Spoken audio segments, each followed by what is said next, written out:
Esta es una probadita de lo que verás en este episodio. Luca nació con una parálisis cerebral y a partir de ahí muchos de los papeles cambiaron. El mensaje era: faltó que pujaras una vez más. La culpa también es un gran motor y una gran gasolina para hacer cosas. Una de las cosas que empezó a corroerme por dentro, y era una pesadilla recurrente, era el día que Luca me preguntara por qué soy así y yo le tuviera que decir por mi culpa. A mí me costó mucho trabajo no llorar en todo este capítulo. Descubrí en India un tratamiento súper experimental de regeneramiento de conexiones neurológicas. O sea, te dijo no va a haber evolución. Cero. Ese primer año de tener un hijo con discapacidad, ¿qué te sorprendió? ¿Qué te frustró? Y sobre todo siendo mamá por primera vez. 8 de cada 10 parejas cuando tienen un hijo con discapacidad se separan. El 17% de la población de cualquier lugar tiene una discapacidad. ¿Cuál crees que sea el mito o el estigma que la gente tiene sobre la crianza de un hijo con discapacidad? La discriminación es hija del miedo. Discriminamos lo que no conocemos. Ojalá más gente abriera espacios para hablar de este tema. Anímense a salir a la calle. Sin caos no puede haber cambio, y sin cambio no hay evolución. Recuerda que las opiniones de nuestros invitados no reflejan la postura de la magia del caos. Todas las opiniones emitidas son responsabilidad de quien las emite. Te invitamos a crear tu propio criterio con base en los múltiples puntos de vista que te vamos a presentar. El contenido del video no es sustituto del consejo, diagnóstico o tratamiento profesional de ninguna condición médica o psicológica. Recuerda siempre buscar ayuda profesional cuando lo necesites. Bienvenidos a este nuevo episodio de La Magia del Caos. Y déjenme platicarles a quién tenemos aquí el día de hoy. Ella es Bárbara Anderson. Ella es periodista y activista por los derechos de las personas con discapacidad, tema en el que ha logrado impulsar cambios legales trascendentales en el tema de la inclusión a través de la asociación Yo También. Y ella también es mamá de 2 hijos, Bruno y Luca. Y muchos de ustedes seguramente han visto la película en Netflix de Los 2 hemisferios de Luca. Bueno, ¿qué creen? Aquí tenemos a la verdadera Bárbara. Te interpretó Bárbara Mori en esa película, sí, ¿no? eso fue como una casualidad muy Sí. mágica, pero sí ahora voy por la vida diciendo soy la verdadera mamá de Luca. Exacto. ¿Cómo estás? ¿Cómo te sientes? Muy bien. Recién ahora bajando un poco el tsunami que fue esta locura de la película. Sí. El libro tenía mucho más tiempo, el libro lo publiqué en 2019, pero no es lo mismo escribir un libro que hacer una película, tú lo sabes mejor que nadie. Claro. Y ha sido un fenómeno muy indescriptible para mí, pero muy impresionante en cuanto al feedback de la gente, la manera en que explotó en muchos países, ha sido muy poderoso. ¿Qué se siente que tu vida y tu historia, la vida con tu hijo, con tu familia, esté plasmada en una película que puedes ver en Netflix?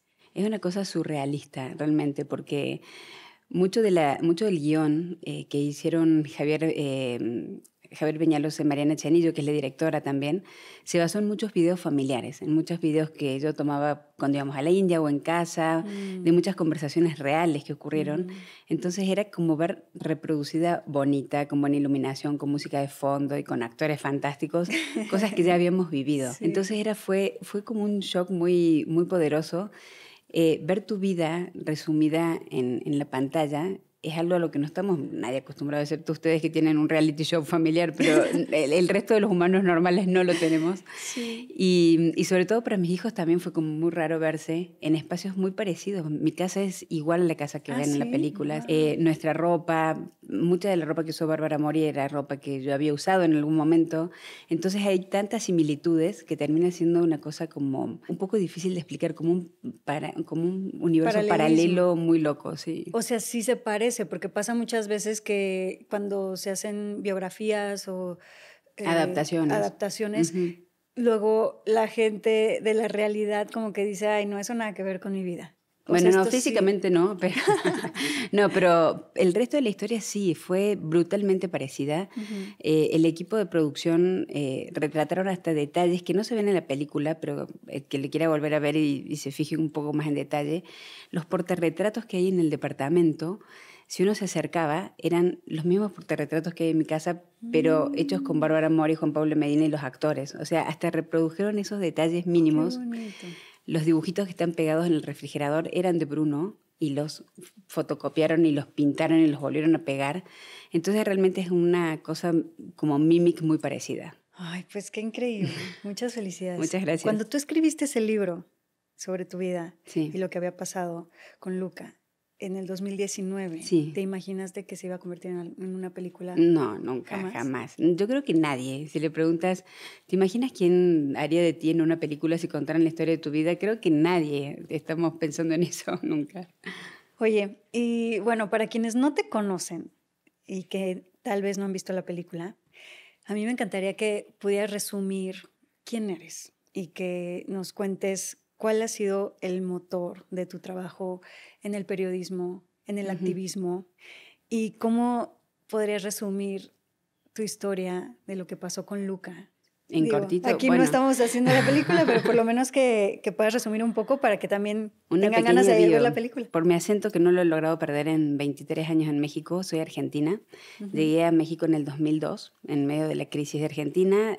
Yo trabajaba en una revista de negocios y apareció la oportunidad de poder trabajar aquí en Expansión en México y me vine a probar por 3 meses y me quedé hasta hoy. Trabajé en el periodismo de negocios siempre, dirigí la revista Expansión, luego me tocó manejar todo el área de revistas femeninas dentro del mismo grupo. Me tocó coordinar otras revistas que no eran como de mi core. Luego me fui de directora a Milenio, seguía haciendo temas de negocios, de producción periodística, innovación editorial. En el camino de todo este derrotero periodístico que fue muy exitoso afortunadamente, me casé con un argentino que conocí en México. Nació Luca exactamente al año y Luca nació con una parálisis cerebral y a partir de ahí muchos de los papeles cambiaron, ¿no? Cambió mucho mi exitismo que traía a nivel profesional porque tenía en mi casa una situación muy complicada. Empezaron a cambiar mucho los valores, a qué cosas les prestaba más atención y menos atención. Empecé a darme cuenta de que mi situación no era bastante única, sino que había muchísimos mexicanos que vivían con la discapacidad en su casa o en su cuerpo o con alguien al que querían mucho, totalmente invisibles y totalmente olvidados. Y creo que esta beta periodística un poco se empezó a nutrir de eso y empecé a buscar datos y empecé a buscar información y empecé a recabar mucha información que tenía que ver con la discapacidad que no la hay. O sea, existen muchísimas guías de maternidad, existen muchísimas guías rojis de la vida, más de esta vida no había. Con otra periodista en el 19 lanzamos, yo también, que es una asociación civil, que es en realidad un sitio de noticias sobre discapacidad, que es un tema que abarca todos los temas, desde economía, finanzas, deportes, espectáculos, todo tiene que ver en muchas situaciones con la discapacidad.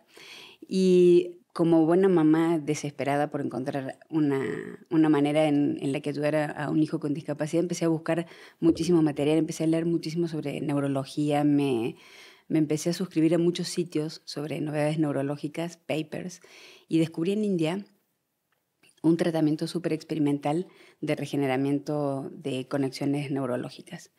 Y pasaron 4 años hasta que logramos el permiso para poder viajar a India.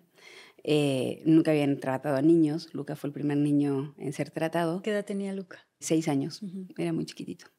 Pero había empezado a desarrollar, que suele ser una causa a veces muy cercana a la parálisis cerebral, que es epilepsia. Y la epilepsia es un quemador de neuronas. Entonces, todo lo que íbamos avanzando en terapias lo perdía en una convulsión. Entonces, para mí era muy frustrante y muy angustioso tratar de resolver el tema de la epilepsia.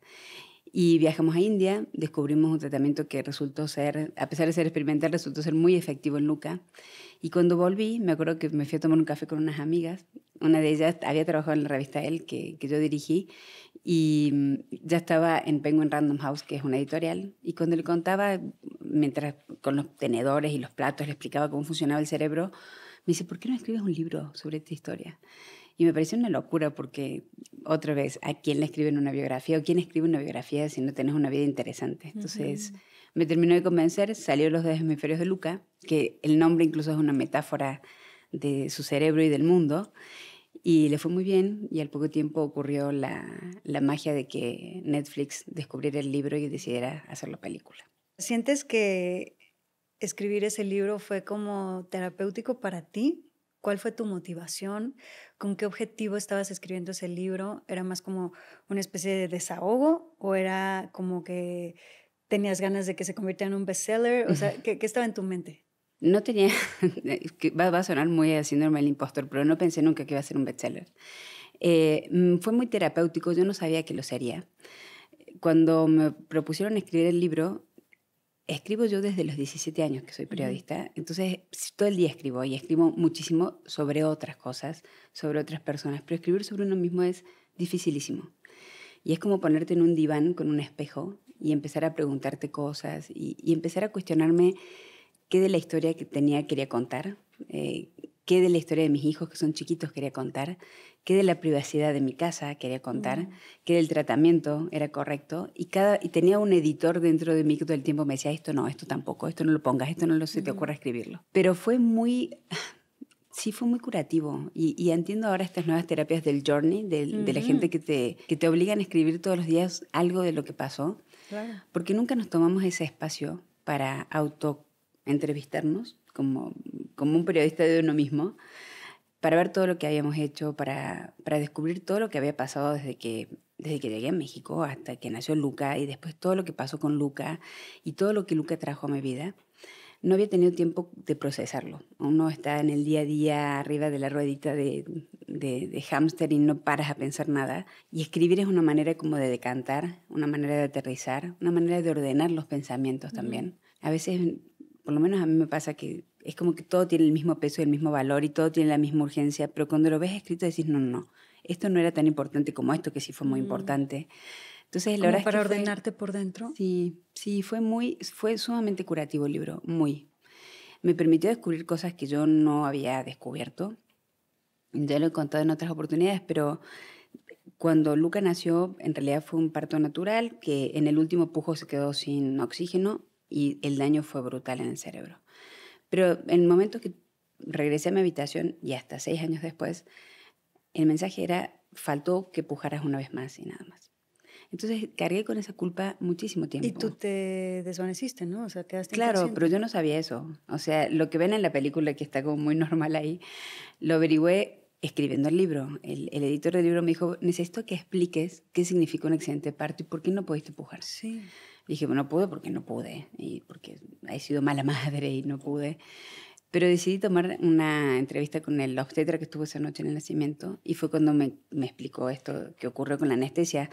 Pero yo nunca lo supe, en mi historia clínica no estaba. ¿Qué fue lo que pasó? Vamos a hacer un spoiler, pero me colocaron la epidural para el parto natural y en el momento en que faltaba un solo pujo, como empecé a sentir dolor de nuevo, el médico le hace señas al anestesiólogo para que suba la cantidad de anestesia y la cánula que te ponen en la espalda donde corre la anestesia hacia las piernas se giró, entonces la anestesia subió pulmones y corazón. Entonces se anestesió todo pulmones y corazón y tuvo un paro cardíaco. Y en ese momento, cuando el cuerpo sufre un paro, lo primero que hace es cortar todas las vías de escape de sangre. Entonces, el cordón umbilical que todavía está atado se corta. Por eso el médico arranca a Luca como pudo del canal de parto, pues ya no había manera de hacer una cesárea. Y esa falta de oxígeno en realidad fue porque el cuerpo trató de preservar el corazón de que siguiera latiendo. Claro. Pero Sí. tú te culpaste durante mucho tiempo, ¿no? Sí, el mensaje que llevaba a mi cerebro y que creo que a lo mejor muchas mamás que nos escuchan a lo mejor también lo sienten, es que en un parto hay solamente 2 cuerpos, ¿no? El de la mamá y el del hijo. Entonces, si faltó un solo pujo para que naciera, era mi culpa. No había nadie más en la sala que pudiera pujar por mí. No había ningún médico que pudiera convertirse en nada y empujar desde adentro hacia afuera. Entonces, la situación era esa, era decir, por mi falta de experiencia o porque me sentí débil o porque me dolió tantito, el efecto en Luca fue brutal y el efecto en mí fue nada. Entonces sí viví con esa culpa durante mucho tiempo. La culpa también es un gran motor y una gran gasolina para hacer cosas. Y creo que busqué tantas soluciones porque estaba desesperada por devolverle a Luca algo de lo que le había quitado. Pero esa explicación y ese ubicarte en el tiempo y en el espacio donde pasaron las cosas fue una de las grandes cosas que le debo al libro. Al libro le debo esa tranquilidad y ese reconciliarme conmigo misma. ¿Qué pasa en ti emocionalmente y qué pasó por tu cabeza cuando te dice el doctor varios años después que no fue tu culpa y que tú no tuviste nada que ver y que no había nada que tú hubieras podido hacer para que Primero lo vi a él no. como muy preocupado, ¿no? Así de, no sé qué vas a hacer con esta información. Le dije, la verdad es que nada, pero me sentí sumamente aliviada. Fue muy liberador. Es como cuando estás, supongo, ¿no? En presa durante muchos años, inocentemente, y te liberan. O sea, abren la puerta y te dicen, ya no te toca estar aquí, fue un error de proceso, te detuvimos de manera irregular y te toca estar en libertad. O sea, fue un acto de libertad. ¿Y no sentiste enojo, coraje hacia lo que sucedió, no sé, con los médicos en ese momento? No, es muy curioso, no sentí coraje, sentí muchísimo alivio, la verdad.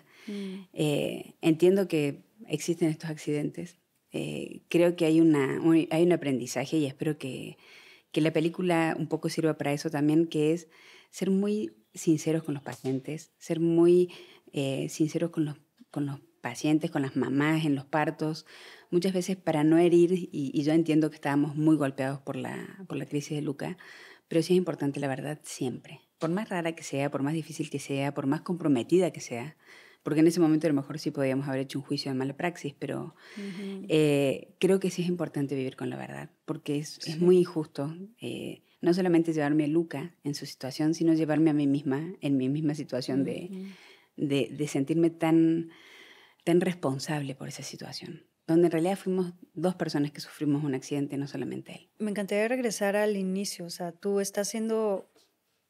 estás convirtiendo en mamá por primera vez en tu vida. Jamás te imaginas que te iba a pasar un accidente así.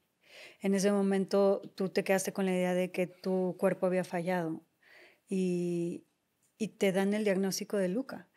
¿Qué sentiste o qué pasa por la cabeza de una mujer que lo último que se hubiera imaginado es eso y de repente le cambia la vida de un momento a otro en un segundo?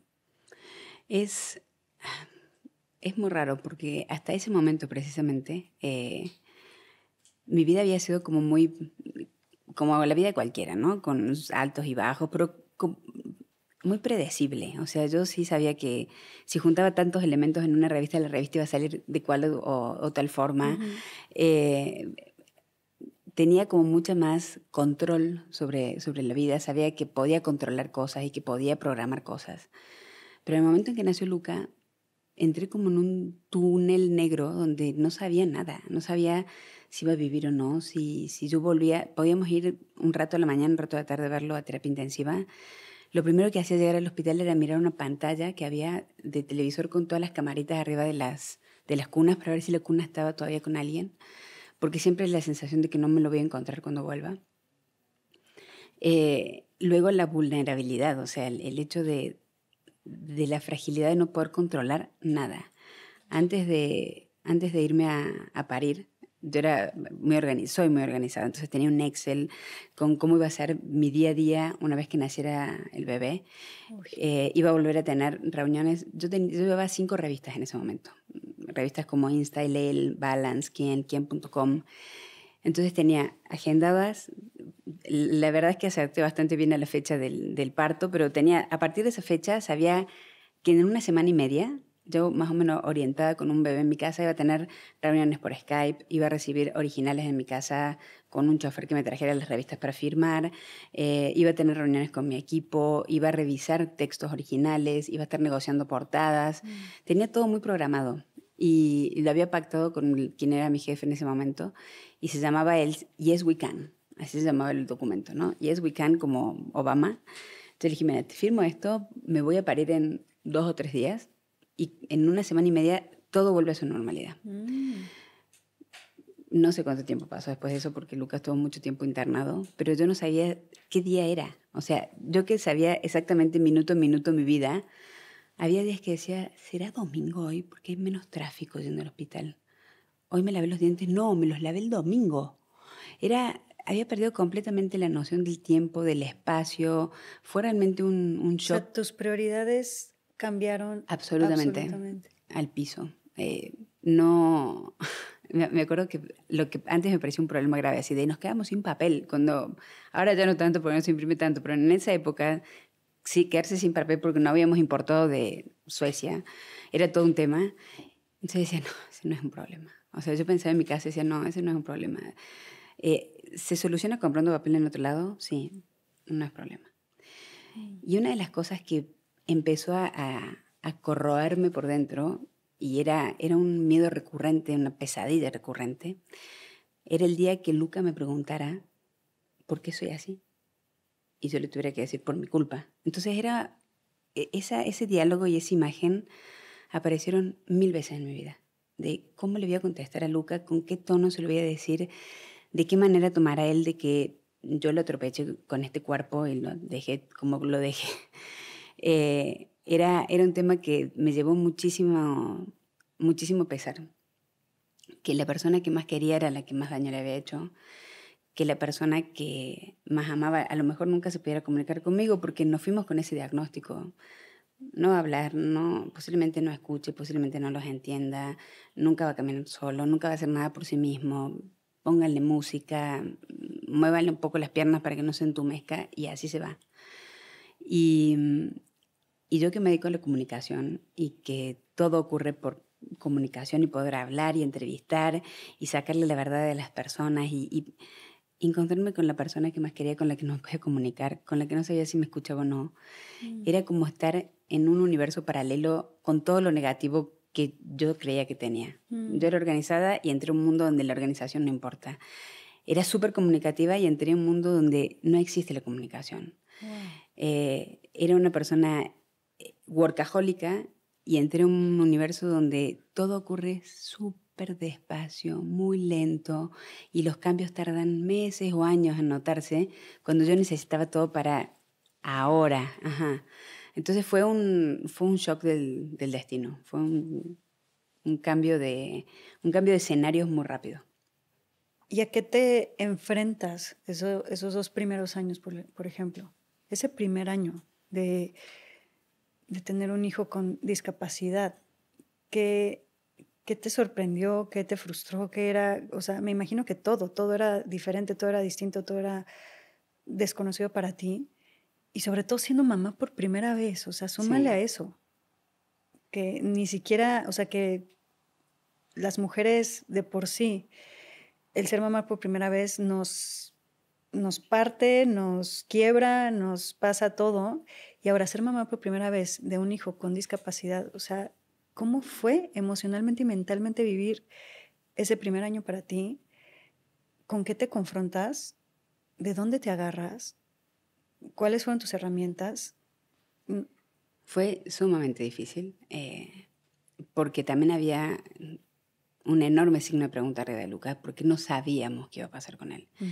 Como cada cerebro reacciona distinto, como cada historia es distinta, como cada daño neurológico es diferente, podíamos recién ver la verdadera profundidad de su daño al año. O sea, al año de que él naciera, íbamos a poder hacer una resonancia magnética porque ya el cerebro había terminado de compaginarse completo. O sea, fue un año de incertidumbre absoluta. Horrible, horrible, porque sí, ojalá pueda, no sabemos si va a poder. El día de su cumpleaños, llevarlo a hacer una resonancia magnética es el peor regalo cumpleaños que le puedes hacer a alguien. Porque aparte los tienen que anestesiar de manera total, es muy violento. Lo tuve que llevar a una guardería para que lo cuidaran mientras yo trabajaba y me acuerdo que era muy doloroso llegar a la sala de lactantes 1 que le había tocado y ver a todos los niñitos evolucionar todos los días o que uno medio se sentaba y el otro agarraba la sonaja y Lucas siempre estaba en el mismo lugar. Nunca demostraba nada. En las fotos le trataban de sostener la cabeza para que no se le caiga, porque era como un paquetito así sin hueso. Y yo veía a los otros chicos avanzar o gatear y llegaba así, bueno, vamos a aplaudir a fulanito tal que ya gatea, y yo veía gatear y veía el otro, la cuna que no pasaba nada. Y sí es difícil, sí es una situación donde... Y aparte otra vez, es complicado porque nadie te explica la maternidad estándar ni la otra. Y nadie te entiende y no existe un acompañamiento de médicos, no existe un acompañamiento de pediatras. Los pediatras conocen muy poco la discapacidad. Los neurólogos conocen el cerebro, pero no el niño entero. El nutriólogo conoce el estómago, pero no el niño entero. El neumólogo conocía la manera en que respiraba, pero no a Luca entero. Entonces empecé a juntar como pedacitos de lo que me decía cada médico y en un momento dado dije, me encantaría tener un director técnico, alguien que se pare por encima de todos ellos y que me diga con todos los elementos que hay enfrente qué va a pasar con Luca, qué va a hacer de Luca. Cuando nos dan el verdadero diagnóstico, o sea, la palabra completa de parálisis cerebral, Luca ya tenía 3 años. Y hasta ese momento tiene un daño neurológico profundo y ya, ¿no? Y a los 3 años, cuando escuché la palabra parálisis cerebral, es una palabra brutal, es como cáncer. Son esas palabras que o sea, ¿en serio parálisis cerebral? Y recuerdo que conocía a una mujer que ya murió, Ortiz Monasterio, que era presidenta del patronato de APAC, de la Asociación Pro Personas con Parálisis Cerebral en México. Entonces le dije, acabo de descubrir que Luca tiene parálisis cerebral. Me dice, tienes que venir a conocer APAC. Tengo 500 chicos con parálisis cerebral. Llego a este lugar que adoro, y de hecho soy parte del patronato desde hace muchos años, y me encuentro con un escenario brutal. Una clínica donde hay una rampa grande, es como el Guggenheim, pero en la Doctores, con una rampa giratoria cuando va subiendo hasta el último piso. Y a medida que íbamos subiendo, yo veía gente más grande que Luca. O sea, Luca en ese momento tenía 3 años, pero veía gente de 5, 10, 15, 30, 50, con parálisis cerebral en unos estados horribles. O sea, la parálisis cerebral, una de las consecuencias es la espasticidad, que es la contracción muscular. Entonces están como muy deformados y la carretilla caída y babeando, casi ninguno hablando, con baberos grandes, sillas de ruedas de distintos modelos y estados. Y me dio una angustia total. Me muestran el aula porque dije, bueno, tiene que ir a la escuela. Entonces el aula estaba toda acolchonada como si fuera un psiquiátrico. Y yo, ¿y por qué tiene que estar así? Y por si se caen, así no se lastiman. Y volví a mi casa desesperada, me acuerdo, y le llamo al neurólogo de Luca y le dije, a ver, me dijiste que Luca tiene parálisis cerebral.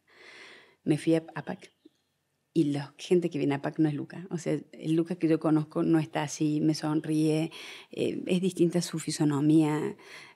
Dime que hay muchos tipos de parálisis cerebral. Sí, me dicen muchos. Están desde leves hasta sumamente profundos. Leve es que puede caminar, pueden hablar, hay cosas que van perdiendo su capacidad, pero cuando es un niño 100% dependiente de otro, es discapacidad o parálisis cerebral muy profunda, grado 4. Ay, le dije, qué alivio. ¿Y qué número tiene Luca? 4. Entonces le dije, lo que vi ahí es lo que va a vivir siempre. Me acuerdo perfecto que estábamos hablando por teléfono con él. Había comprado en Ikea una mesita de colores y unas sillitas pequeñitas para cuando hiciéramos su habitación y no sé qué. Yo estaba sentada en esa sillita pequeñita celeste y decía, no puedo creer esto. Sí, me dice, como está hoy va a estar siempre. Imagínate tu vida dentro de 20 años viendo televisión con tu marido y Luca igual que hoy. O sea, te dijo no va a haber evolución. 0. ¿No? O sea, hay cambios y podrá mejorar y con rehabilitación, pero no, o sea, si Luca come solo, no. ¿Usa pañales? Sí. ¿Camina? No. ¿Se mueve? No. ¿Sostiene la cabeza? No. No. Hay que ver qué cosas quedaron. Hay que ver qué cosas sobre las que sí podemos trabajar. Y ahí aprendí una lección brutal de esto que decías recién de la escala de valores, ¿no? Había hecho una lista de todas las cosas que no podía hacer Luca, que me la había pedido el neurólogo, y era una lista larguísima de cosas que no. Y una lista de las cosas que sí podía. Y eran bien poquititas cositas, así 4. Entonces me dice, trabajemos sobre estas 4. Y le saquemos el jugo a las 4. Estas no van a existir nunca. Entonces sí fue muy complicado y fue el momento en que tomamos la decisión de ser papás de nuevo. Fue una larga discusión con Andrés para probar, va a sonar medio egoísta, pero queríamos probar lo que era una maternidad y una paternidad estándar. Sí. Sin sondas, sin cánulas, sin terapias 24 horas, sin tener que pasarle leche con una jeringa por la nariz, que cumpliera las etapas de baby center, ¿no? Así de se sienta, levanta la cabeza, agarra el coso, agarra el otro, come puré. En ese momento fue cuando tomamos la decisión de ver si podíamos tener otro hijo, con todos los asegúnes de eso, que era volver a pasar por un embarazo y un nacimiento, y la parte posterior, que era tener un hijo o una hija que nacía con un hermano como Luca, que iba a vivir en su vida para siempre. Entonces fueron como muchas idas y vueltas hasta que finalmente decidimos que sí y llegó Bruno, que es mi segundo hijo. ¿Y cómo fue el embarazo y el parto y el posparto de Bruno? Fue perfecto. El embarazo de Luca también fue perfecto. Bruno se adelantó casi un mes y medio, también por una razón de Luca. Luca había tenido yo estaba no me acuerdo, pero faltaba como un mes y medio. Estaba muy embarazada y estaba en la televisión dando unas noticias al aire y me avisan de que Luca había tenido una convulsión muy fuerte en la escuela y estaba por llegar la ambulancia por él.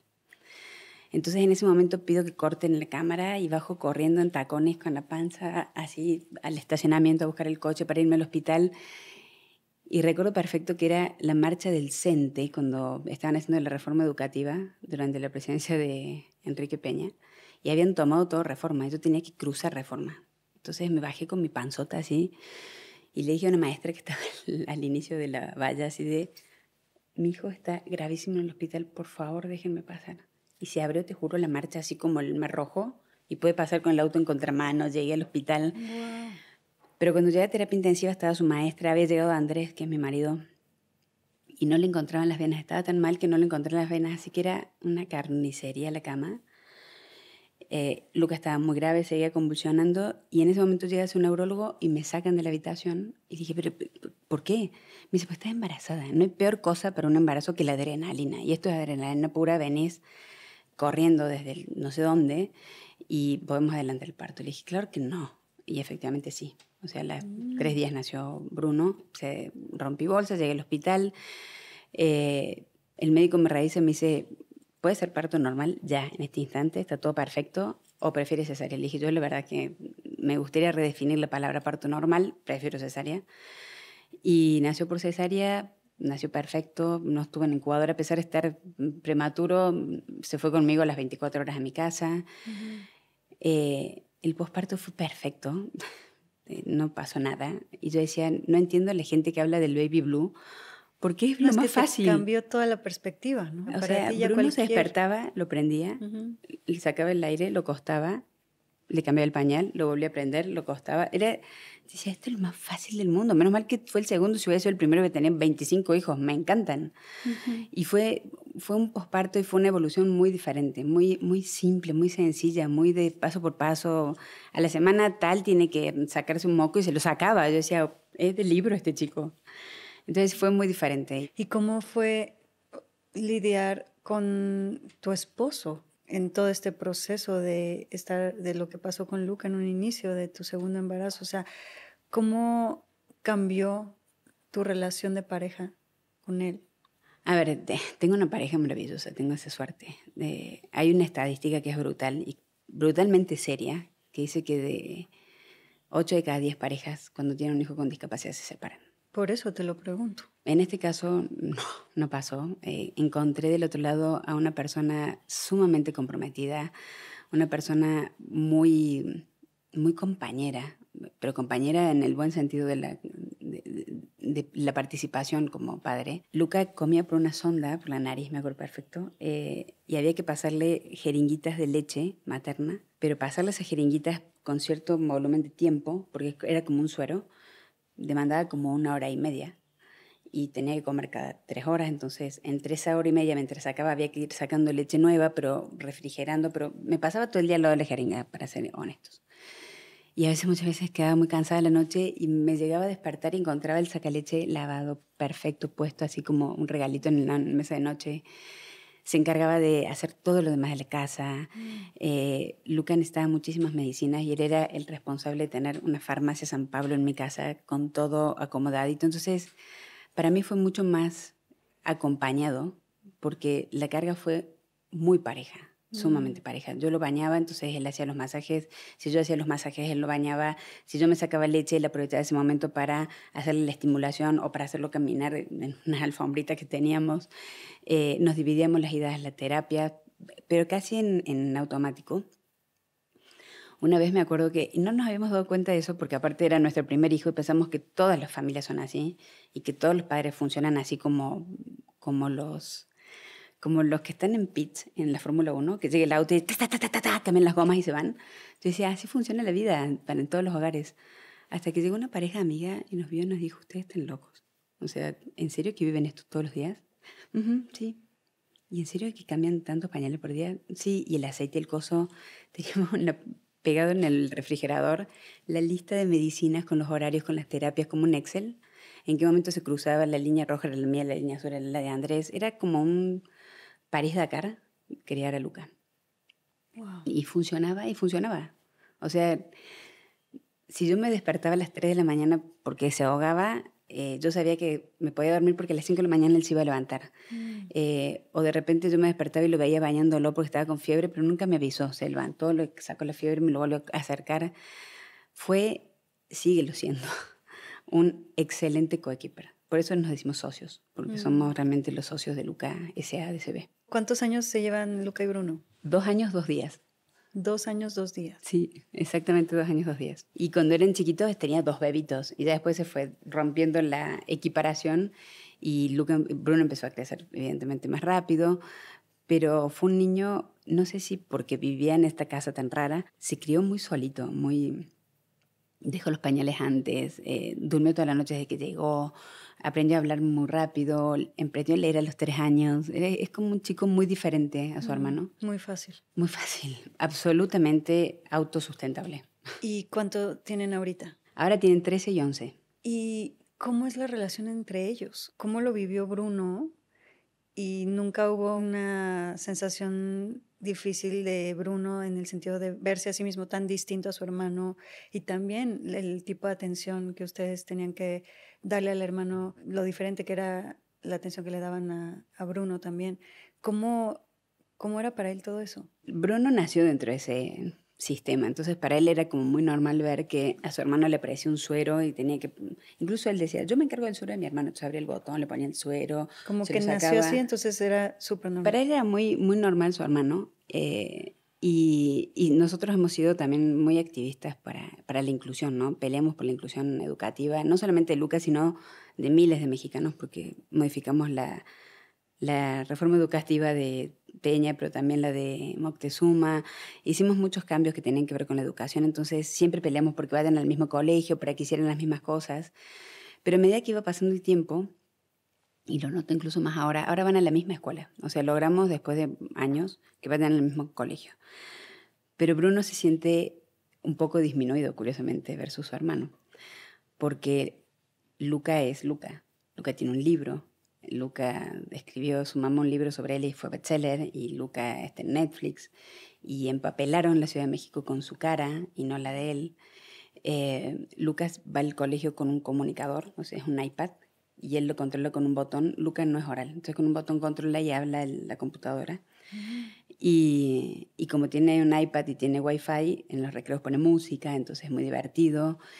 Y dice, ya dejé de ser Bruno para ser el hermano de Luca. Entonces me dicen, hey, tú, el hermano de Luca. Yo me llamo Bruno. Entonces, curiosamente, lo que yo pensé que iba a ser al revés, que era, Luca va a ser muy discriminado en la escuela porque usa silla de ruedas y un iPad, no. O sea, el que se sintió muy disminuido fue Bruno. Tuvimos que hacer terapia con él. Wow. Bruno en algún momento dado, un día llegó llorando de la escuela diciendo, estoy muy... No sé cómo decirlo, decía él, porque estoy enojado y no debería estarlo. Tengo muchísimos celos y yo sé que no tengo que tener celos. A mí todo me sale muy fácil y las tareas las hago en 5 minutos y a Luca le lleva un día entero hacer una tarea, pero le tengo unos celos terribles. Ustedes están todo el día con él, lo bañan, le dan de comer, le preparan el lunch, lo llevan al colegio, lo traen del colegio, le preparan todo el material para la escuela. A donde vamos de vacaciones se decide por Luca. Tiene que ser un lugar donde Luca pueda entrar, si no, no podemos ir. Si vamos a un restaurante, tiene que ser un restaurante donde Luca pueda entrar, si no, no podemos ir. Entonces, la verdad es que me siento que valgo menos. Y me gustaría hacer cosas yo solo con ustedes. Porque somos tan muéganos y tan inclusivos totales que sí me gustaría ir al Six Flags, aunque mi hermano no pueda ir. O sea, no vamos porque mi hermano no puede subir en ningún juego y a mí me encantaría ir.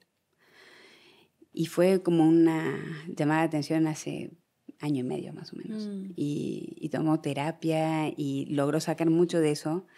Es un hermano sumamente generoso y es un chico muy, muy genuino, pero entiendo que se sentía... Porque es verdad, o sea, vivir con un niño con discapacidad absorbe todo el presupuesto, dinero, energía.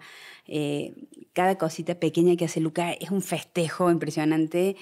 Y cada cosita pequeña que hace Bruno pasa desapercibido porque es Bruno. O sea, claro, Bruno, por favor, terminaste un plato de comida, ¿en serio quieres que te felicite? Entonces, sí es como una maternidad en 2 velocidades. ¿Y lograron darle eso a Bruno que él quería? O sea, poder tener más tiempo de calidad con él a solas. ¿Se pudo lograr? Sí, nos tuvimos que programar, porque también uno se acostumbra a esa otra rutina, pero pidió hacer un deporte, por ejemplo, empezó a hacer básquet y había que ir solamente con él, no iba Luca, aunque sea de asistente, no, era solamente con él.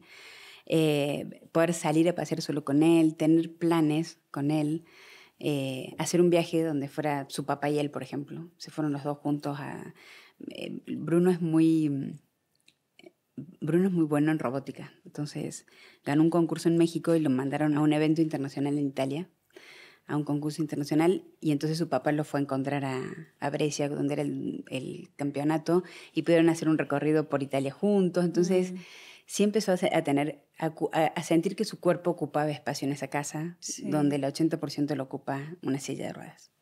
¿Y cuál crees que sea como el mito, el estigma que la gente tiene sobre la crianza de un hijo con discapacidad? O sea, ¿de qué crees que urge estar hablando, pero que en la realidad pues no hay visibilidad? La discriminación, y la otra vez leí ese concepto y me encantó. La discriminación es hija del miedo. Discriminamos lo que no conocemos. Sí. Entonces, yo supongo que si baja un plato volador aquí y aparece alguien raro, me va a dar miedo, y lo más probable es que lo discrimine porque no lo conozco. Entonces, creo que lo primero tiene que ver con el miedo a lo desconocido. Y el miedo a lo desconocido tiene que ver porque no estamos educados en este sentido. No existe una educación que tenga que ver con la discapacidad. Muy poca gente de las que nos está escuchando ha tenido compañeros en el kinder, en la primaria, en la secundaria o en la universidad con discapacidad. La discapacidad es como una anomalía que a lo mejor te toca o a lo mejor no te toca random en tu vida, cuando en realidad es algo muy normal y es algo muy presente en la sociedad, muy invisible. El hecho de que en los lugares públicos, cuando las mamás, y esto me pasa hasta el día de hoy, las mamás me ven acercarme con la silla de ruedas e inmediatamente le dicen a su hijo, no lo miren, no miren ese chiquito. Entonces así Luca como de, ¿por? Tenemos esta cosa de no involucrarnos con el otro, de no ponernos en el lugar, de no preguntar, ¿te ayuda en algo? ¿Qué le pasó? Y como de miedo a ofender, ¿no? A ofender, pero es un miedo un poco chistoso. Mucha gente dice, prefiero no meterme, prefiero no ofender, cuando en realidad prefiero no involucrarme. O sea, no estamos preparados para ponernos en el lugar del otro un ratito. En nada, ¿eh? O sea, si tú estás embarazada, por más que tus mejores amigas te digan, ay, te entiendo tanto, nadie está en tu lugar, ni nadie se pone en tu lugar, ni nadie te trae unas pantuflas y te las pones porque solamente tú sabes que tienes los pies hinchados. Sí. En esto pasa más o menos lo mismo, y creo que lo que nos falta muchísimo es, primero, educación. O sea, educar desde el conocimiento de que esto es lo más normal del mundo. Lo más normal del mundo es que no seamos todos iguales. Lo más normal del mundo es que el 17% de la población de cualquier lugar tiene una discapacidad. Lo más normal del mundo es que el 17% de alumnos de un kinder, de una primaria, de una prepa, tengan una discapacidad, la que sea. Muy visible como la de Luca o muy invisible como la depresión. Estamos necesitando conocer eso para normalizarlo. Una vez que tú conoces algo que te es muy normal, ya no te parece ni extraño ni discriminatorio y forma parte de una rutina en la que ya vas pensando en eso.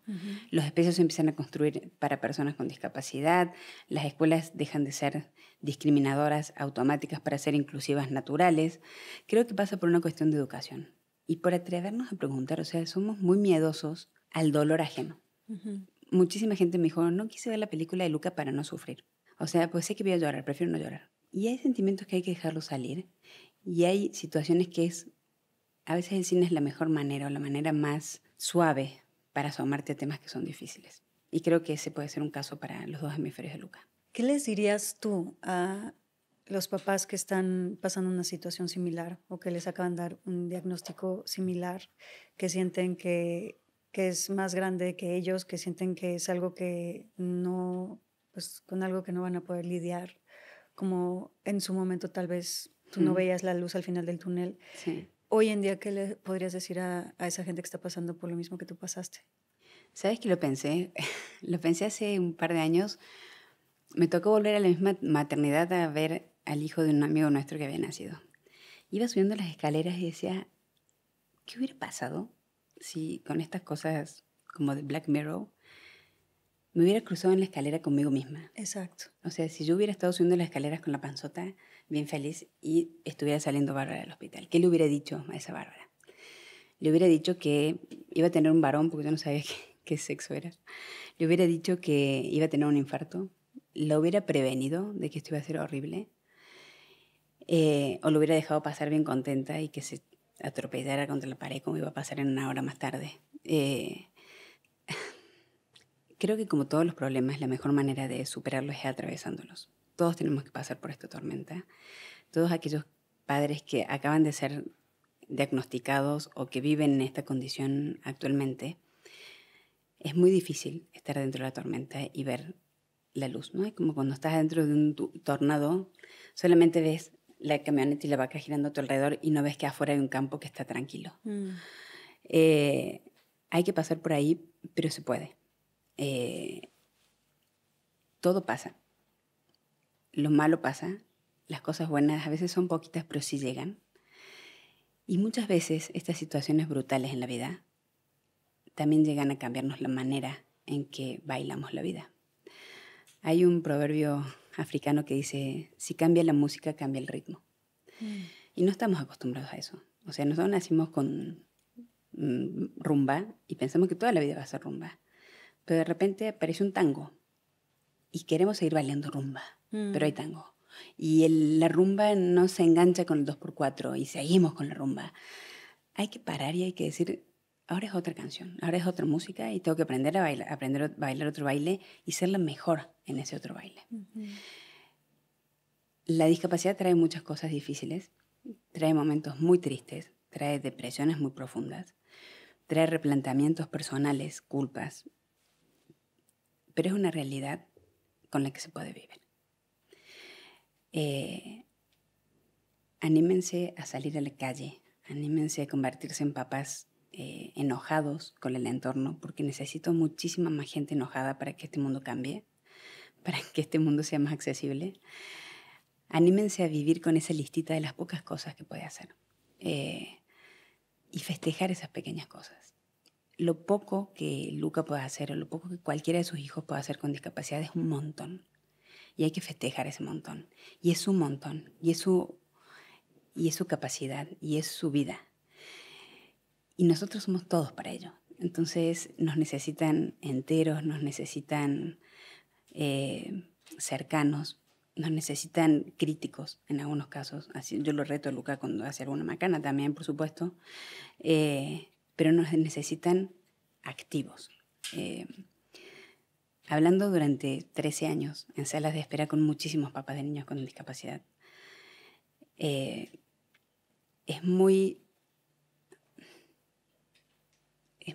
ni siquiera es común, es muy natural caer en tristeza profunda, es muy natural entregarse. Yo no esperaba esto, es un duelo, o sea, te acaban de dar una noticia brutal que es un duelo. Sí. Empiezas por la negación, esto no pasó, o sea, no se murió, no puede ser que se haya muerto, no se murió. Después está con la tristeza de, ¿cómo puede ser? Después con la desazón, hasta que en algún momento sanas.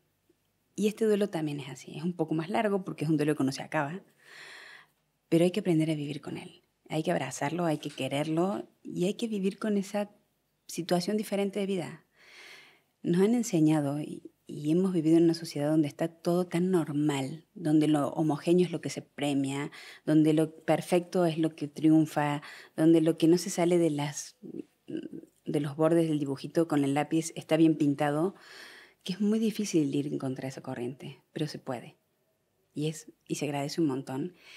Y los chicos que yo he vuelto a ver a PAC, porque voy muy seguido y porque formo parte del patronato, y los he visto de chiquitos y ahora los veo más grandes, por más que tengan la mayor cantidad de terapias, la mayor cantidad de trabajos encima, cuando vienen de un hogar donde los aman mucho y de un lugar donde los cuidan, los entregan y los devuelven, el cambio es abismal. La recuperación es bien diferente. La personalidad de los niños es bien diferente. Entonces, hay un componente de amor que es brutalmente terapéutico. Y si tú pudieras cambiar 3 cosas del mundo y de la sociedad como mamá de un hijo con discapacidad, ¿cuáles serían esas cosas que a ti te hubieran hecho la vida 1000 veces más fácil? Primero es la verdad. O sea, creo que la verdad es muy importante. La verdad para los padres, no estamos acostumbrados a que los médicos nos expliquen las cosas. El médico es una persona que está en un escritorio, te recibe, te diagnostica, te receta y te vas. No recuerdo, hasta en la India yo creo, no recuerdo a alguien que se haya sentado a explicarme esta situación. Mira, Bárbara, tienes un hijo con esta condición. Esta discapacidad significa esto y esto. Y todo el espectro que hay entre medio. Pueden pasar estas cosas como no pueden pasar estas cosas. Te recomiendo ir por acá, te recomiendo ir por acá. Cuando sientas tal cosa, comunícate conmigo. Cuando pase esta también. Esto es muy normal, aunque te llame la atención.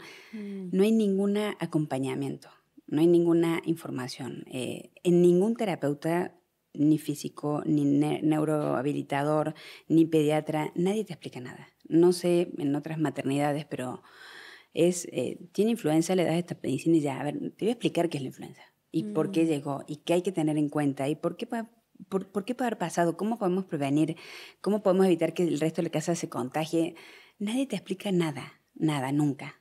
Entonces creo que eso es muy importante para las mamás, para las propias personas con discapacidad, para sus hermanos. No somos tontos.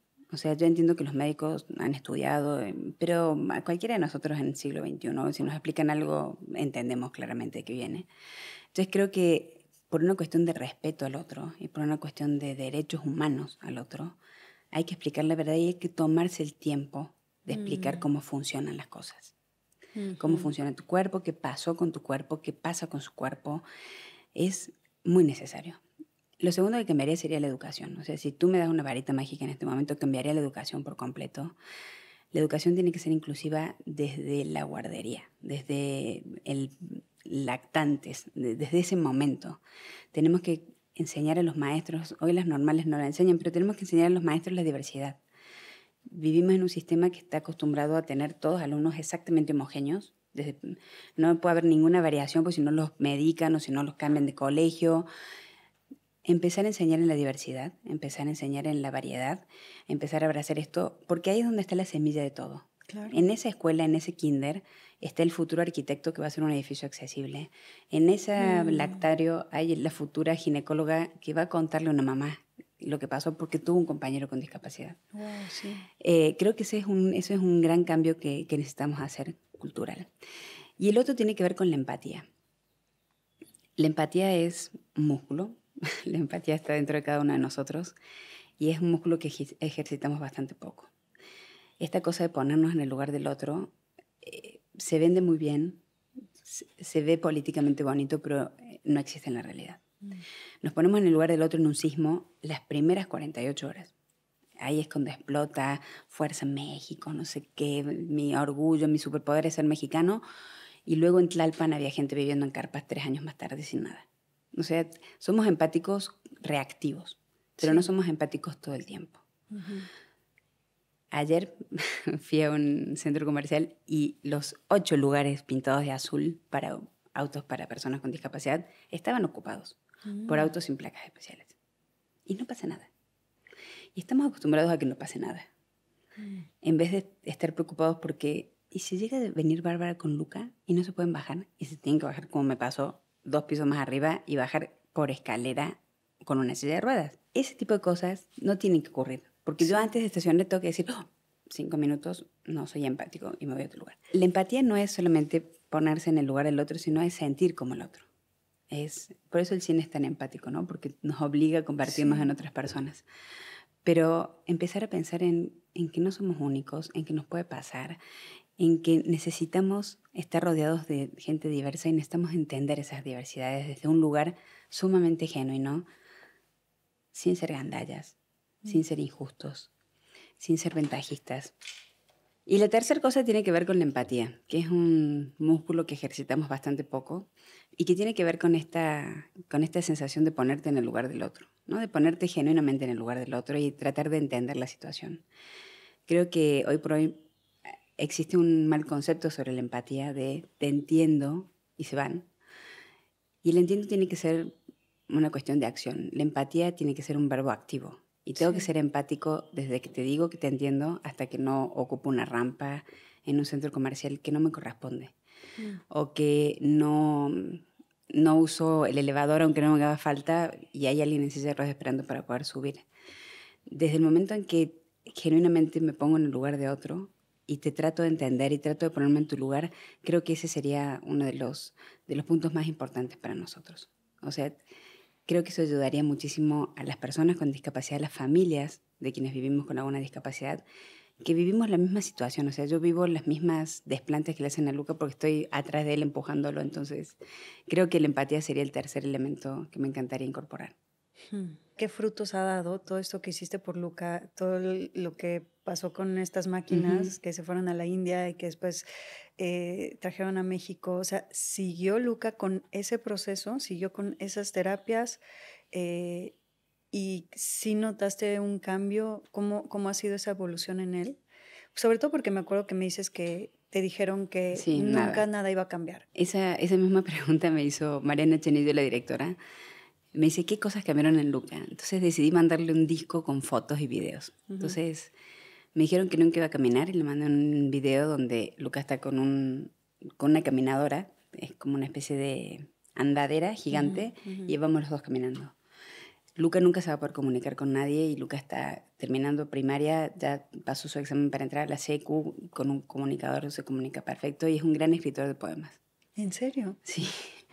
Me dijeron que Luca nunca iba a poder sobreponerse de su epilepsia y llevó 5 años sin ningún ataque. Que posiblemente no iba a estar conectado con nosotros, que iba a ser sordo, que iba a ver muy poco, dejó los lentes, ya ve muy bien, no tiene problemas auditivos. Es una persona sin problemas cognitivos, o sea, Luca tiene la misma edad neurológica que cualquier niño de 13 años. Está por rendir por primera vez, y estas son de estas cosas novedosas, curiosas, estos exámenes de inglés de Cambridge, ¿no? La escuela tienen sus exámenes y esta es la primera vez que un niño con parálisis cerebral en México lo va a tomar, porque es muy bueno en inglés. Pero Cambridge nunca había tomado un examen con un iPad, siempre es con una hoja y un lapicito y una goma que ellos fiscalizan, pero nunca habían fiscalizado un iPad. Entonces, ahora el sábado rinde su First Certificate en inglés. Es mucho más bueno en inglés que en español porque es más corta las palabras para escribir. Y como mucho escribe con un botón o con las pupilas mirando en la pantalla, las palabras en inglés son más cortitas, ¿no? Grande o big es más rápido con los ojos. Estos tratamientos que hicimos en India, lo que hacen, para ser muy sintético, es reconectar caminos, ¿no? Todos nuestros cerebros son como grandes autopistas, ¿no? Donde va y viene la información de un lado a otro de la cabeza. Cuando tienes un accidente como la parálisis cerebral o un ACV o un stroke, se cortan esos caminos. Entonces, se tienen que redireccionar en algunos casos y en algunos casos se pierde la comunicación entre dos pueblos porque el puente se cayó. Entonces, lo que hace esta máquina es volver a conectar esos puntos, pero es necesario repavimentar y ponerle coches. Entonces, mucho de la mejora de Luca tuvo que ver con las terapias posteriores.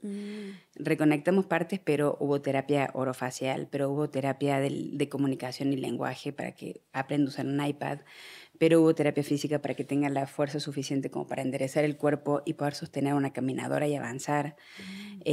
Hubo terapias posteriores para fijar esos conocimientos nuevos esos caminos nuevos que fueron apareciendo en el cerebro de Luca. Pero Luca sí está definitivamente mejor. Yo en el primer viaje a India, que fue cuando luego escribí el libro, descubrí un hijo que no tenía. O sea, Luca nunca nos había mirado fijamente, de repente nos empezó a mirar, dijo sus primeras palabras en India, algo que nos dijeron que nunca íbamos a escuchar. A los 6 años escuchamos su voz por primera vez y era hermosa.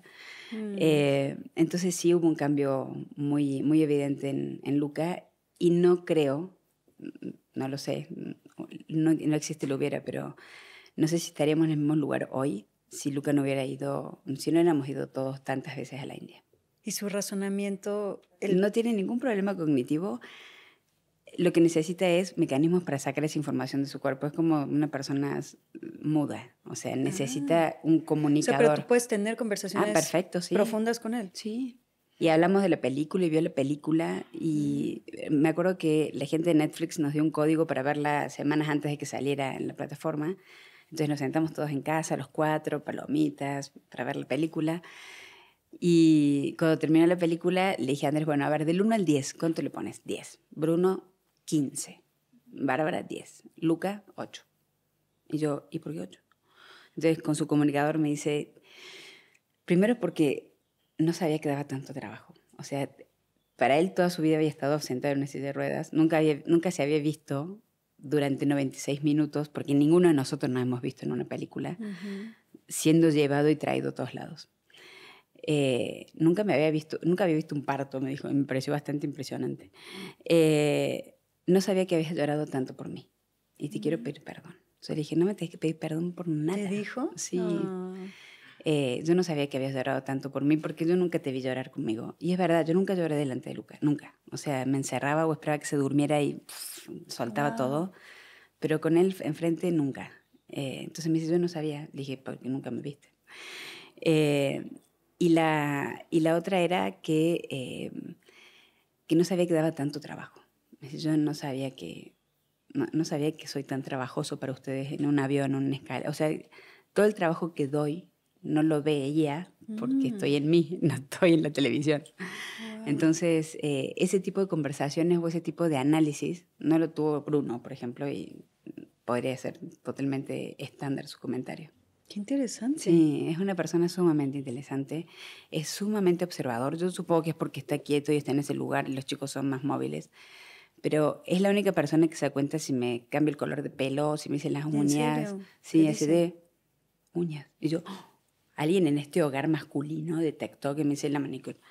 Entonces, es el más observador de todos y tiene una enorme capacidad para empatizar con la gente. O sea, detecta a la gente que es buena onda, de mala onda.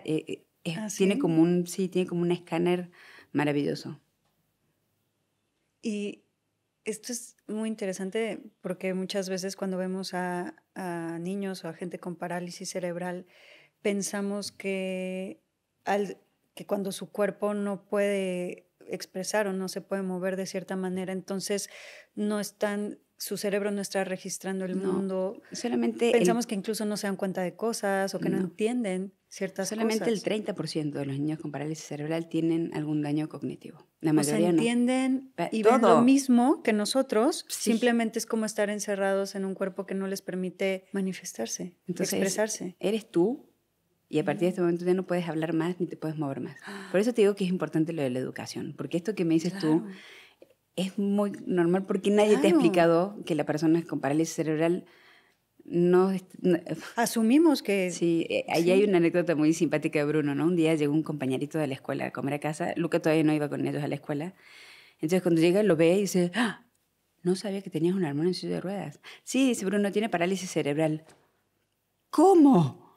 ¿Se le paralizó el cerebro? No, le dice Bruno, mira, se le va a paralizar el cerebro, no estaría vivo. O sea, solamente tiene unos cables desencajados. Y fue toda su explicación. Esos cables desencajados eran lo que no le permitían mover los brazos o hablar. Pero tendemos a pensar que parálisis cerebral es completa y que no pueden hacer... No, no es así. O sea, solamente la minoría tiene discapacidad intelectual. La minoría. Pero no hay discapacidad intelectual. En los casos como Luca no es discapacidad intelectual, es discapacidad motriz. Profunda, pero no intelectual. Entonces hay un enorme abanico de oportunidades para las personas con discapacidad, para las personas con parálisis cerebral. Conozco abogados con parálisis cerebral, porque aparte después empecé a buscar... muy poca información. Nada, me encantaría que hubiera más información, porque descubrirían un mundo maravilloso que hay de afuera. O sea, me acuerdo perfecto que necesitaba conseguir una alberca para Luca, porque le encanta el agua. Entonces no conseguía porque ninguno lo querían recibir con parálisis cerebral pensando que se les iba a ahogar apenas lo metieran. Y entonces tuiteo que necesitaba una alberca para un chico con parálisis cerebral. Y me escribe un abogado y me dice, te mando un mensajito por DM, me llamo Agustín de Pavía. Me dice, mira, deberías llevarlo a la alberca olímpica o a estas otras albercas donde me llevaron a mí. Yo le dije, ¿por qué a ti? Me dice, pues yo tengo parálisis cerebral. ¿Y soy abogado? Sí, soy abogado con doctorado en Harvard. Y yo, ¿cómo? Me dice, claro, a ver, tengo que explicar algunas cosas. La parálisis cerebral no es lo que te estás imaginando. Le dije, no, necesito conocerte, olvídate la alberca, te invito a mi casa. Y apareció en mi casa un abogado que usa solamente unos canadienses. Me dice, la parálisis cerebral hay 1000... ¿Y se comunicaba oralmente? Le adaptaron, tiene problemas en la mano, le adaptaron solamente su teclado. Y a partir de eso surgió la idea, escribí otro libro que se llama Invisibles, que es 24 historias de mexicanos con discapacidad que cumplieron sus sueños. Gente con discapacidad que pudieron hacer lo que quisieron a pesar de vivir con una discapacidad. Okay. Entonces, uno es Agustín de Pavía, otro es, por ejemplo, Daniel Ríos Villa, es el vicepresidente de Asuntos Institucionales de AT&T, es ciego, completamente ciego, y no te das cuenta que es ciego. O sea, tú y yo hablando así perfecto, y un día me dice, necesito saber un poco la distancia entre tú y yo. Yo, ¿distancia? Porque no veo nada. Yo como que no veo nada. Nada es cero. Wow. Entonces me di cuenta de que hay muchísimas discapacidades que no se ven, hay muchísima gente que ha salido adelante. Lo que necesitamos es saber y tener más información y tener menos sesgo y tener menos como prejuicios. Decir, no, bueno, estos chiquitos los vamos a dejar todos encerrados acá porque la verdad es que pobres, o sea, que aguanten. Pues no, o sea, Lucas espero que sea algún profesional, porque aparte es ñoño total. Me encantaría, le encanta la geometría y sabe más cosas de geometría que Bruno. El tema es lograr captar esa información que hay dentro de ellos. ¿Cómo impactó la película en tu vida, en tu familia? ¿Qué pasó cuando sale la película? ¿Qué vivieron ustedes? Fue un impacto. Yo tenía, me acuerdo, en redes sociales, el único número que me acuerdo era Instagram, que tenía, no sé si 3.000 seguidores, creo, pero por periodismo, por negocios, Sí. y ahora tengo cerca de 80.000. Explotó un concepto de yo también soy mamá de un niño con discapacidad, lo cual me pareció divino. O sea, muchas mamás que no se sentían representadas dijeron, a ver, si Bárbara contó su historia, yo también la quiero contar. Se armó un reto en TikTok, que yo ni siquiera estaba en TikTok, me enteré en un momento porque ellos me llamaron, de mamás que ponían la canción de Coldplay, que es la de cierre de la película, con el hashtag de la película y mostrando a sus hijos. O sea, este es mi Luca, este es mi hija, este es mi hijo, yo también soy mamá de un niño con discapacidad, mi hija vive con esta condición y hace tal cosa, mi hijo vive con esta discapacidad y hace tal otra. Me llamaron de Warner Music de Londres para decirme que la canción de Coldplay había subido un montón en las descargas en distintas plataformas. Wow. Y que salieron a hacer el social listening, una palabra que yo no había escuchado nunca, para saber qué pasaba en redes sociales, por qué ocurría esto. Y se dieron cuenta de esto, que en muchísimos países del mundo, la película está en 195 países, ponían la canción y se grababan las madres con sus hijos. Entonces, Fixiu comenzó a convertirse como en el himno de la maternidad de niños con discapacidad. Y empezó a ser un orgullo mostrar a sus hijos. O sea, si Bárbara lo pudo mostrar a Luca, ¿por qué yo no puedo mostrar a Carolina, Federico, Matías? Entonces hay miles y miles de mamás subiendo videos con el hashtag de la película y me parece que es el primer paso hacia la movilización, el primer paso hacia la visibilización, el primer paso a que no me da pena que lo vean. Yo creo que eso es el gran regalo que vino a traer la película a mi vida. Ay, qué belleza. Ay, Bárbara, pues gracias. Gracias por contarnos toda tu historia. Gracias por abrir tu corazón. Gracias pues, por ser una superheroína. Por toda tu familia son de verdad que superhéroes. Tú, Bruno, es un superhéroe hermano. Sí. Tu esposo y Luca también. O sea, qué impacto de familia, de verdad. Muchísimas Tienes gracias. que estar muy orgullosa de todo lo que están, pues todo lo que han logrado y todo lo que a todos los corazones y gente que han tocado gracias a su historia. Sí. Y a dar su máximo esfuerzo día tras día. Sí, y uno no sabe hasta dónde llega, ¿no? Anoche No. nos llegó un mensajito de una zona rural de Colombia donde había una niñita con discapacidad y su papá había contratado a Netflix para poner un televisor en su casa y llamar a toda la comunidad. Entonces había como 50 niños viendo la película para que entendieran lo que le pasaba a su hija. Ay, no. Entonces ese tipo de cosas es algo que yo nunca me imaginé, ni cuando subía las escaleras yendo a la maternidad, ni cuando me entregaron a Luca, ni cuando escribí un libro, ni cuando Netflix me dijo que podía ser una buena idea. Sí. Este efecto multiplicador o este efecto mariposa jamás me lo hubiera imaginado y no sé qué más cosas, son de las poquitas cosas que me llegan a mí, yo me entero, pero me imagino que esto ha generado como pequeños picos de emoción en mucha gente y con eso yo me siento sumamente bendecida, la verdad. Y ojalá que de verdad más gente pues pues sí creo que es un movimiento hermoso y es un movimiento que ojalá, como tú dices, más gente se sume y muestre a sus hijos, porque sí es importante y necesario que se normalice. Mucho. Y que se eduque al respecto y que sepamos más al respecto. O sea, que yo me considero muy ignorante del tema. Pero no es todo el mundo, no eres tú. O sea, y cuando más empecemos a conocer, y la televisión es fantástica para eso, los libros menos a veces, pero la televisión es fantástica para eso, cuanto más empecemos a conocer estas realidades que a veces no son sexys, y ese era otro tema que me pareció interesante porque yo, Netflix, no sé si hubiera apostado por una película de la historia de una familia de un chico con parálisis cerebral. O sea, cosa menos sexy que la discapacidad no debe haber.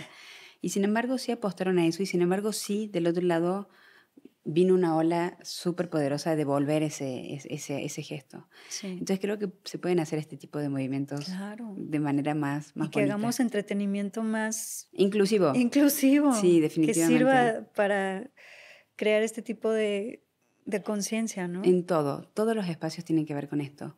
El cine tiene que ver con la discapacidad. Pinocho, aunque les parezca mentira, es una película sobre la discapacidad. Es la historia de un papá con un hijo totalmente diferente, que puede ser Luca, nada más que este era de madera y el mío es de carne y hueso, pero que tiene que luchar contra el mundo porque nadie entiende a su hijo. La forma del agua es una película sobre la discapacidad. El deporte tiene que ver con la discapacidad. La migración tiene que ver con la discapacidad. Hay muchísima gente que pasa por nuestro país y queda con discapacidades por haber cruzado por este país nada más. Cuando te pones a mirar con más detenimiento y un poquito más de textura, la encuentras en todos lados. Y lo maravilloso que tiene esto, que espero que se quede este mensaje, es que en el momento en que empiezas a ver, no puedes dejar de ver. Yo estoy segura, Ailén, que a partir de ahora tú vas a mirar distintas las rampas, los lugares de estacionamiento. Cuando te digan parálisis cerebral, vas a mirar distinto a esa persona porque vas a saber que te está entendiendo perfecto. Y me encantaría que todos se queden con ese mensaje, porque en el momento en que uno empieza a ver, no puedes dejar de ver. O sea, ya no puedes ver una rampa igual.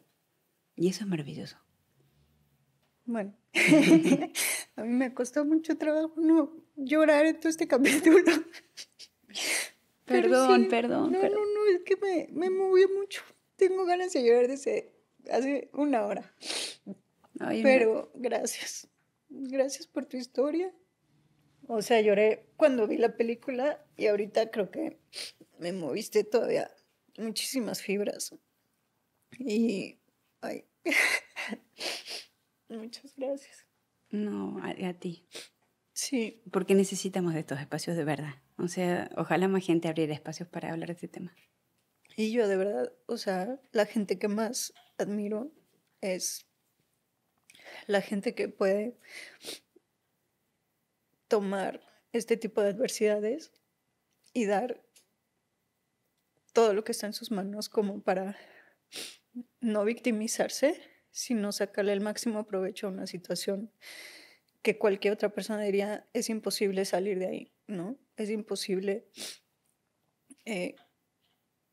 no voy a poder con esto. Y cuando nos damos cuenta de la capacidad que puede tener el ser humano para convertir algo tan doloroso y tan difícil en un milagro, en una bendición, en algo tan inspirador para miles de personas, es de las cosas que a mí más me mueven el corazón y que más admiro. Así que muchas gracias. Ay, muchísimas gracias a ti, de verdad. Sí. Y gracias por este espacio porque sé que muchísima gente lo escucha y lo ve y ojalá todo nos sirva. Gracias por tu historia. No, gracias a ti. Espero que hayas disfrutado este episodio. Además, en nuestra página web lamagiadelcaos.mx puedes encontrar información sobre nuestras próximas experiencias y retiros presenciales, así como material exclusivo solo para ti, que eres parte de nuestra comunidad. Síguenos en todas las redes sociales como La Magia del Caos. Gracias por darte este espacio con nosotros.